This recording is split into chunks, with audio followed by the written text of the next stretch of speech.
Welcome back, ladies and gentlemen, 49 Community Shoutcaster for the AGI Gaming Dota 2 National New Zealand Tournament, loading into game number 1 of Team NG up against NLC. Was a bit of a delay, unfortunately, due to the Dota 2 servers having a bit of a crash, but it looks like everything was all sorted out. So we're just loading into game number 2. Team NG were able to take a very dominating game number 1 off the back of that Tiny, as well as some impressive play coming out from Dick over on the Mirana.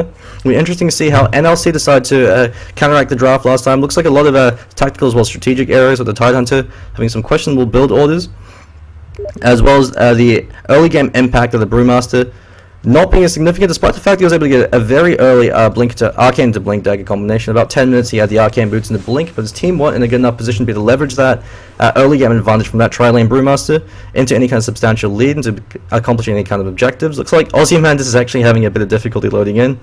Fingers crossed he makes it in, since it looks like both teams have been having a bit of internet issues with the last game. Was a huge amount of pauses coming out from both teams. Hopefully we could be loading into game number 2 without too much difficulty. From the look of it, I believe Team NG might be Cambodian. I saw them speaking Tagalog earlier, and Team NLC, local boys from Dunedin. I think one of them, Starsline Greg, is Filipino, but the rest of them is a bit of a varied mix.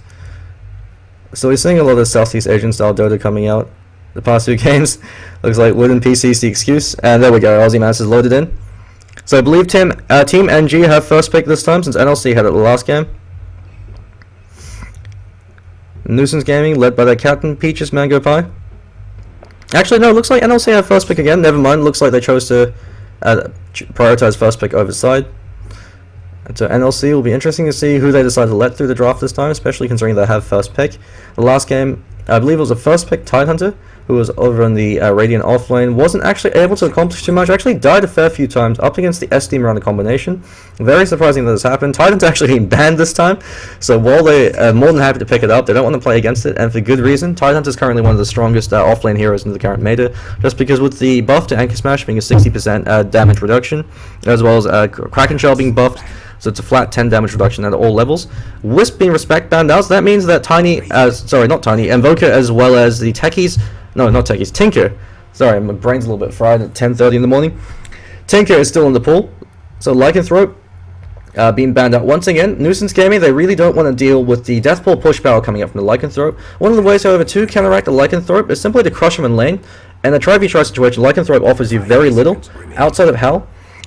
Doom being banned out, so they've left Batrider, Pandarian Brewmaster, as well as Invoker and Tinker. Heroes are usually banned in the first stage.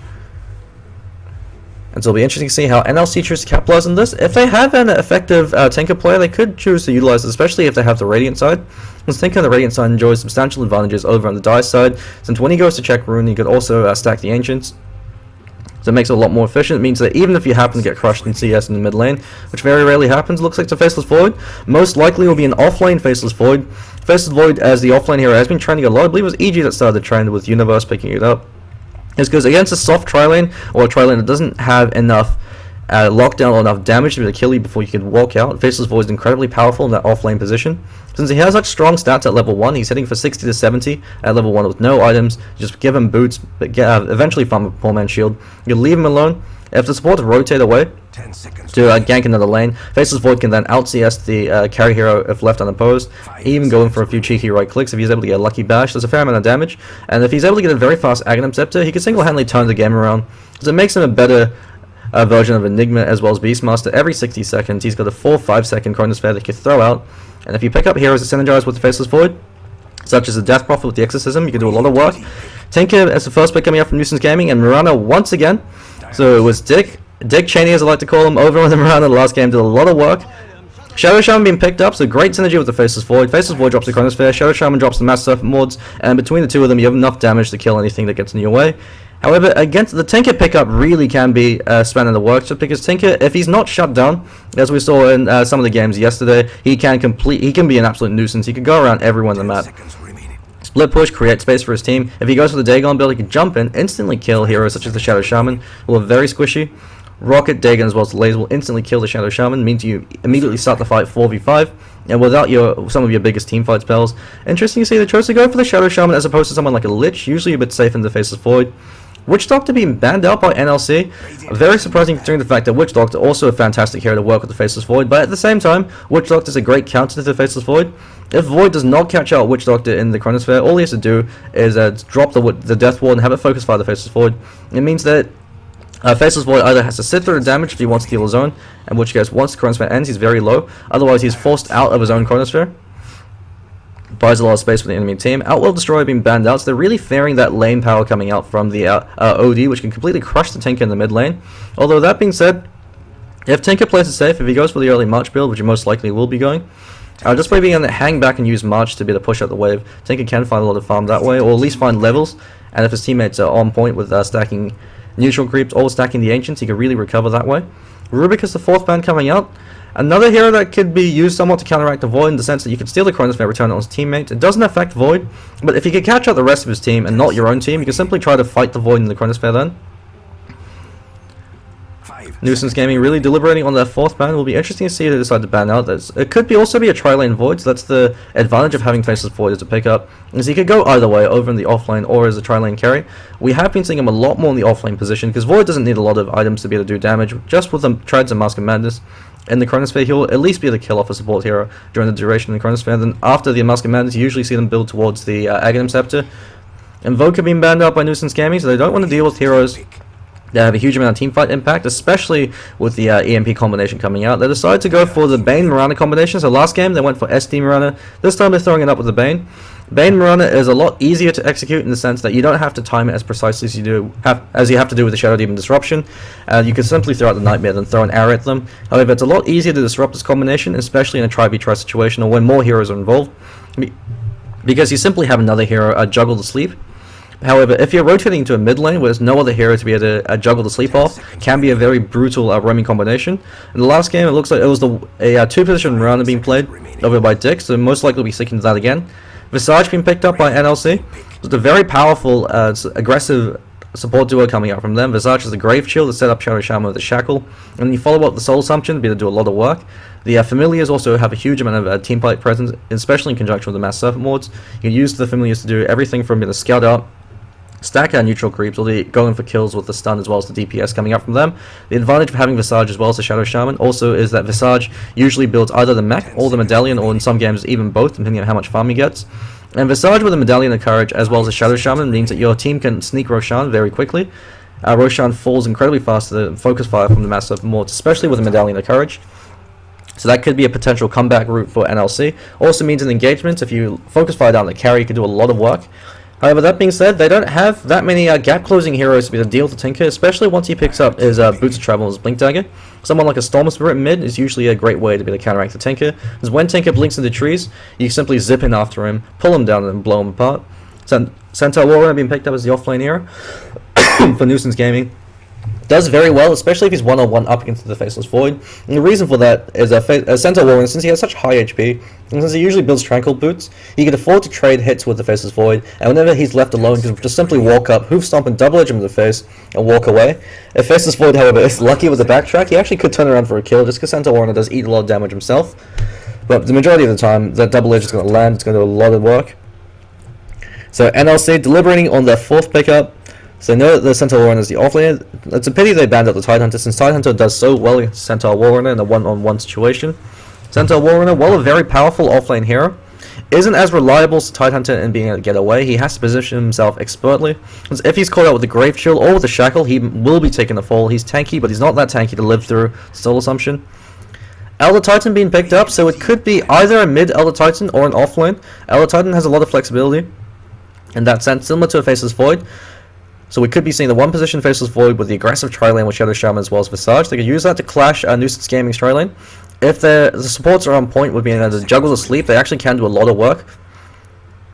Just because Visage and Shadow Shaman have a lot of offensive capability to be able to quickly kill off the Mirana. Puck immediately being banned out. Puck another excellent hero that does well for Tinker, especially since in the laning stages of the game where Tinker is the most vulnerable.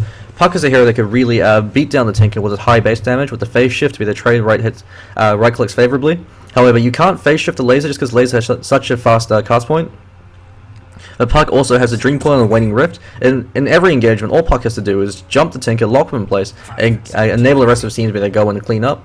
Synergizes very well to Faceless Void. So you've got the Dream Pool, follow up with the Chrono, all in the other order. 5th ban about to come out from NLC. So they're going to be banning the secondary support hero. They don't want to deal with. Could be seeing something like a Lich pickup from NLC to capitalize on the clumping coming out from Faceless Void's Chrono. Since the enemy team, when they've landed successful Chronosphere, they tend to clump up to deal damage. So if a Lich isn't called out, you can throw out the Chronosphere, force the enemy team to split. And there you go, Lich also being banned out. Very strong synergy, especially with the rest of the heroes. If they decide to clash try, since Lich has a huge amount of offensive capability, not only is he very fast, he's also denies the creep every wave with the sacrifice. And Frost Blast is a fair amount of damage. Wind Ranger being picked up, so it could actually be, it looks like a support position Windrunner. In conjunction with the Bane, you've got very easy Shackle Shot set up as well. Unless if they decide to run a tri-lane Centaur Warrunner, but Centaur Warrunner in a tri-lane offers you very little. Unless you have a setup hero like a Tiny to be able to toss him in. So most likely will be that 4 position Wind Ranger, the 5 position Bane, Centaur Warrunner in the off lane, then run the tri-lane. They could decide to mix it up and have something like a Centaur Warrunner tri-lane, but it's not as effective just because Centaur Warrunner, the more heroes you have in the equation, the more difficult it becomes for him to be able to land a Hoof Stomp, especially before he has Stampede or the Blink Dagger, and the more likely it is that he's going to die when he uses that double edge, since there's 2 more heroes to be able to return fire on him. So NLC deliberating with what they want to pick up as their mid lane hero. Could be seeing something like a Clinks as well. Clinks does very well with a Tinker, especially if he goes for the EE Summer build, where you go for a Blink Dagger as soon as possible. You hunt the Tinker. If you're able to get the fast Orca, you can silence him and just run around the map, creating space for the rest of your team. Also provides a substantial amount of DPS, especially during the Chronosphere. One of the things you have to keep in mind when you pick up the Faceless Void, whether it's in the off lane or in the safe lane farming position, is your next physical DPS hero has to be ranged. You cannot pick another melee core hero to work with the Faceless Void. Elder Titan works since he's able to provide the natural order if he's frozen, or he's able to use the Ancestral Spirit. So you want to pick up a ranged carry to be able to work in conjunction with the Faceless Void, since otherwise if you pick up another melee carry or another melee core hero, they'll be locked in place. And so Storm Spirit looks like it's going to be the pickup. And so Storm Spirit going toe-to-toe up against the Tinker. It's a very powerful hero to hunt the Tinker. But that being said, Storm Spirit against Tinker in a one-on-one matchup actually favors the Tinker more than the Storm Spirit. Just because Storm Spirit has such a low range, the Tinker can use Marching Machines to bully him out of range. Storm Spirit can't sit in the march.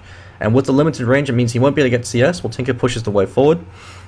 Tinker, especially if he goes for the traditional build, which is 2 points up the laser, then you maxed out the March Machines, actually can stand toe-to-toe up against the Storm Spirit. So Storm Spirit really has to win the lane at level 1 and level 2 in terms of last hits and denies, get that level advantage, and then he can start trading hits a lot more favorably. So just going to introduce players from both teams. Aussie Mandis, offlane player in the last game over in the Tidehunter, bit of a few questionable players coming up from him. This time going to be on the Elder Titans, the offlane position.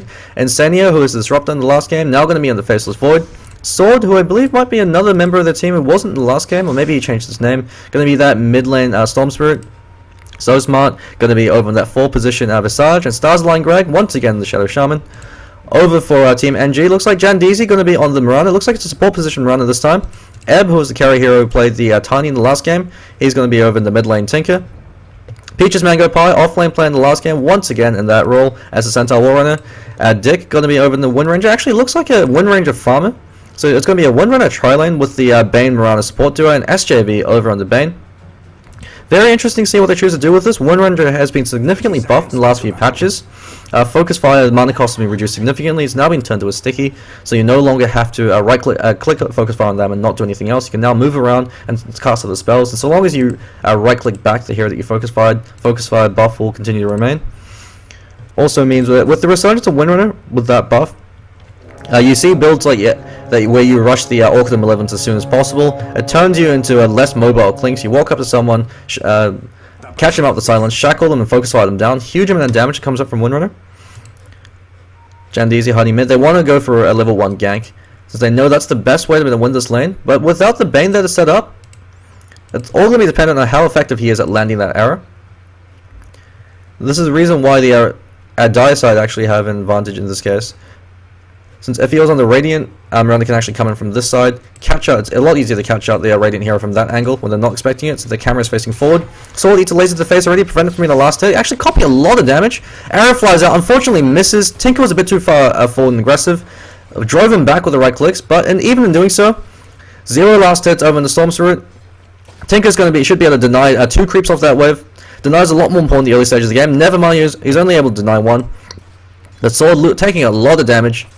And Ebb already exerting his dominance over that mid lane. Jandizi looks like he's going to be stacking as well. So taking the page from Fnatic's book, always having a support hero stacking Ancients. It's another reason why the Radiant side enjoys a significant advantage, since Jandizi can continue to place pressure mid, whereas if it was happening on the Dire side, when you stack the Ancients there, you don't have the map presence to go in. Arrow flies out, actually catches someone in the face, he walks back into that, and that's going to be a first blood. The 5-second arrow, a few more right clicks as well as the laser. Sword takes a fall, and Tinker, he's off to a fantastic start. Probably going to be a second point up in the March, and at level 4 he'll level up the laser again.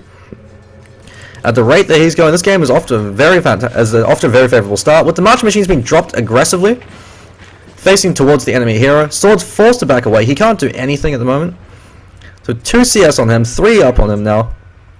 Invis Rune picked up on Jandizi, so you rotate him to actually try going for a kill on Ozymandias. There's the sleep. Arrow's gonna be flying out. 5-second arrow, not quite as reliable as the SD Bane combination, since you can juggle the sleep, but when there's just one hero, there's no one to juggle the sleep to, it's a lot more reliable and a lot easier to execute. So you see it a lot more in pub games. Sword used the Remnant. Remnant unfortunately misses, throws it. The overload attack was silenced. It's not silenced, sorry, disarmed before he's able to do so with the blind. Mango Pie hanging back. Just trying to leech as much EXP as possible. He's got boots up already. It's going to be incredibly difficult for them to catch them out. Just because Visage as well, Shadow Shaman, very slow heroes, and while Grave Chill has a good range, if you're not able to get in position to do so to begin with, you're not able to accomplish anything. Going in for the D ward or the safety ward, unfortunately they completely whiff it. Usually the safety ward is placed there, so good awareness coming up from Centaur Warrunner placing it there. Another spot to place the safety ward is usually here, or even here if you're playing a bit cheeky, just to ensure that they waste the sentry ward. Jandizi rotating over mid. Sword actually might be eating an arrow to the face, so forces them to go up. And one right click even brings them down. I don't even need the arrow. It's one of the things you have to keep in mind around the player. You don't always have to land the arrow. You can use the arrow as a zoning mechanism, or the threat of an arrow as a zoning mechanism to force them to run a different path. And your teammates can capitalize on that. So Stormspirit off to a very poor start. He's essentially a semi-carry hero that also functions as a ganker. He needs to get kills, or if not getting kills, he has to at least win his lane to be effective in the later stages. Since he is unable to accomplish all too much without a fair few items, or at least a huge amount of EXP. Tinker going for a very standard build, 2 points in the laser, 3 points up in March. Grave Chill up on Peach's Mango Pie, now caught up with a shackle. Unfortunately, Sanio isn't in position to capitalize on that, and even if he was, there's always the hoof stomp to be able to lock him out. 1 point up in the return. Does a fair amount of damage on Visage, who's got 0 armor, no points up in the Gravekeeper's Cloak just yet. He'll be probably looking to pick it up at level 4. Elder Titan being completely zoned out. Wasn't even able to drop off his safety ward, didn't get to his lane in time. And with the aggressive ward coming out from Team NG, it means that Elder Titan can't even hide in the trees, or hide off to the side and try to get his EXP that way. Peach's Mango Pie completely uncontested. They're not placing enough pressure on him. And Sanio eats a double edge to the face. It's the reason why Centaur Warrunner is so powerful as a hero. So I'm going to back off with the Tranquil Boots. He knows that he has to sit back for 10 seconds. He'll be able to regenerate all the HP he lost. And Sanio, meanwhile, is chewing through regeneration at a much faster rate. Starsline Greg actually could have chosen to go for the shackle, but instead chose to go for the right click instead. Questionable plays coming out from that. Ozymandias boots up on him now, so he's a bit tougher to kill. It looks like Sword's going to rotate to the bottom lane, bottle up, but Jandizi actually can choose to arrow him. Leaps forward, takes the Invis Rune. Great body blocking coming out from the Mirana illusion. Blocking off Sword. He actually could choose to go for an arrow there with that body block. Hanging around, placing so much pressure as that full position Mirana doing what he can. While over in the off lane, since it's Elder Titan, he's not able to accomplish all too much against the Bane, since Bane could use the sleep to set up a shackle shot or even a power shot and use that to harass him out. Peach's Mango Pie, once again, eating a lot of harassment, but not enough aggression coming out from the support players of NLC. They really need to be the ones to rotate around the map. But since this is Centaur Warrunner, the supports can't rotate and leave him alone. It's an excellent draft coming out from Team NG. Looks like Elder Titan's actually disconnected. Another pause coming out. Ebb turning around before he uses March. Excellent play coming out from him. The reason why you want to turn around using March is you see right now, Sword's completely zoned out. He can't approach the creep wave since he's got 400 range. He can't even go near the creep, so he's forced to hang back there, closer to his tower, away from the EXP range. While Tinker's March continues to come from that angle, as opposed to if he'd marched forward. And so he's already got his soul ring up. Looks like he's got a bottle flying back up to him.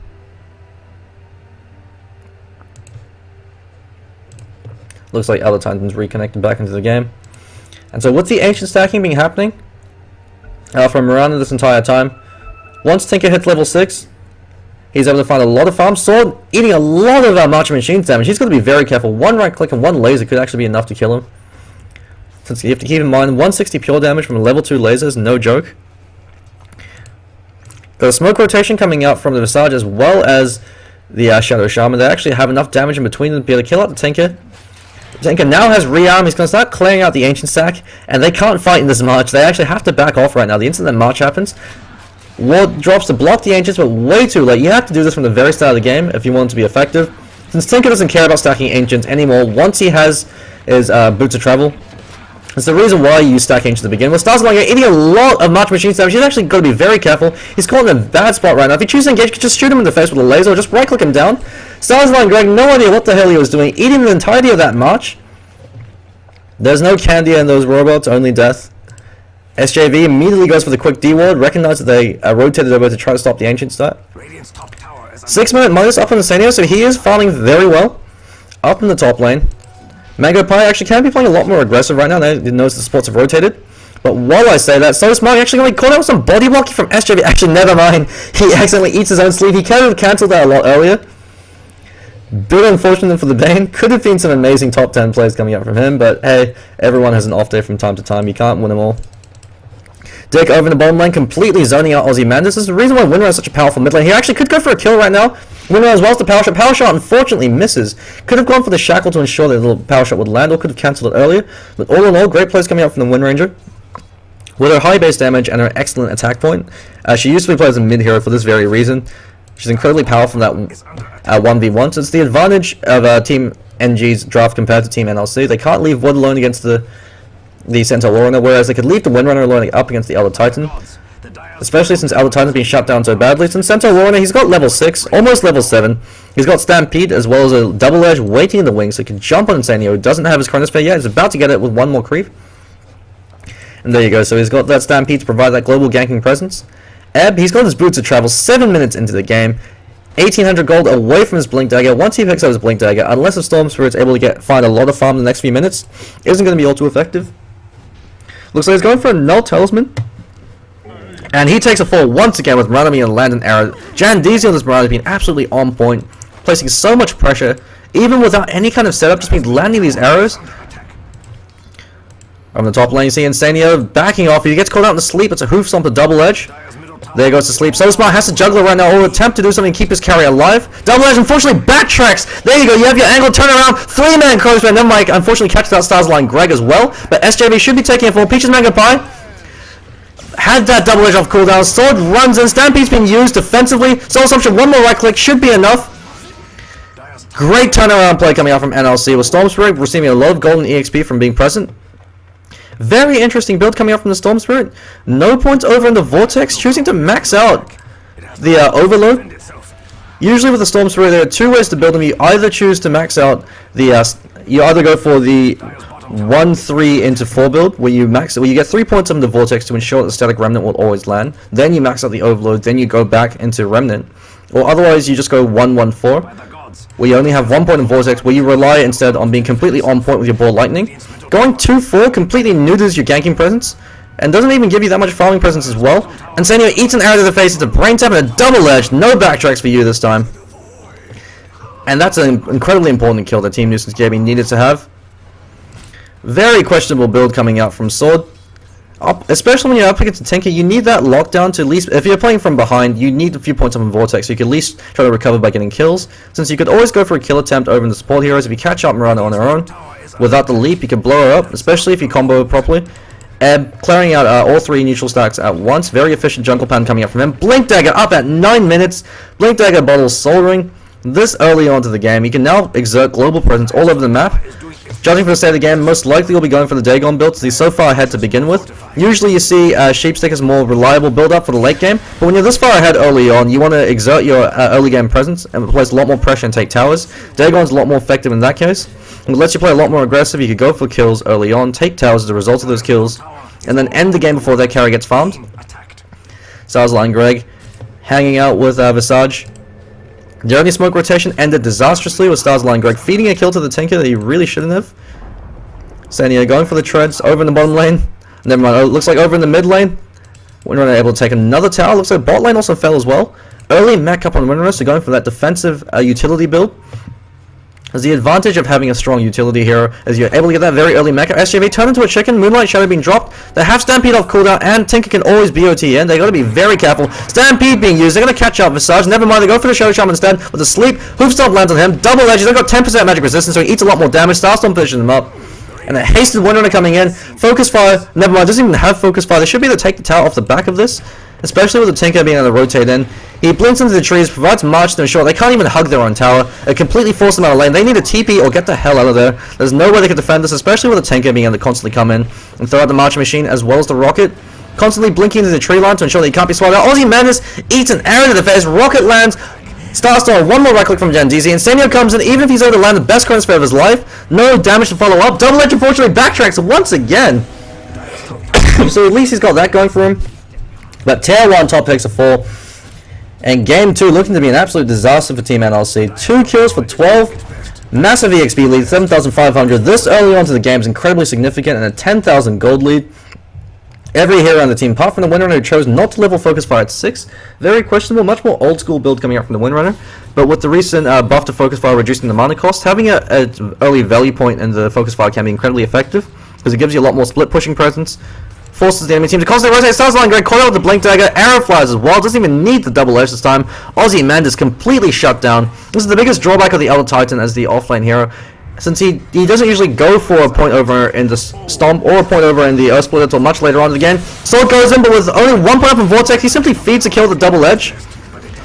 Not too sure why he chose to go in there, especially considering the threat of the Tinker. And Senio runs in, Chronosphere instantly dies to the laser. He gets a good Chronosphere, but no follow-up damage. Starsline Greg TP's, and actually looks like he blew a smoke. He's going to be silenced up. Hoofstomp double edge, and it looks like the boys from Cambodia walking all over Team NLC as they cut them in half. And that's the tier 2 they're going to be losing off the back of that. The Kansan will be off. They will have Mugman for that. 12 minutes into the game. Blink, Soul Ring, as well as a Dagon. Tinker is absolutely on fire this game. GG being called. NLC have had enough. 12 minutes in. This could be a record for the AGI gaming tournament. And it looks like the boys from Cambodia 2-0 the local boys from Dunedin. Bit unfortunate. Would have liked to see the Dunedin players do a bit better, but what can you do? Great plays coming out from Team NG, especially with their draft. Utilizing on the flexibility of the Windrunner pickup, as well as the Centaur Warrunner. Not enough pressure being exerted by the 2 support heroes. And so that looks like that's it for round 2. I'll be checking out a few other series that are currently still in progress. So stay tuned for more Dota.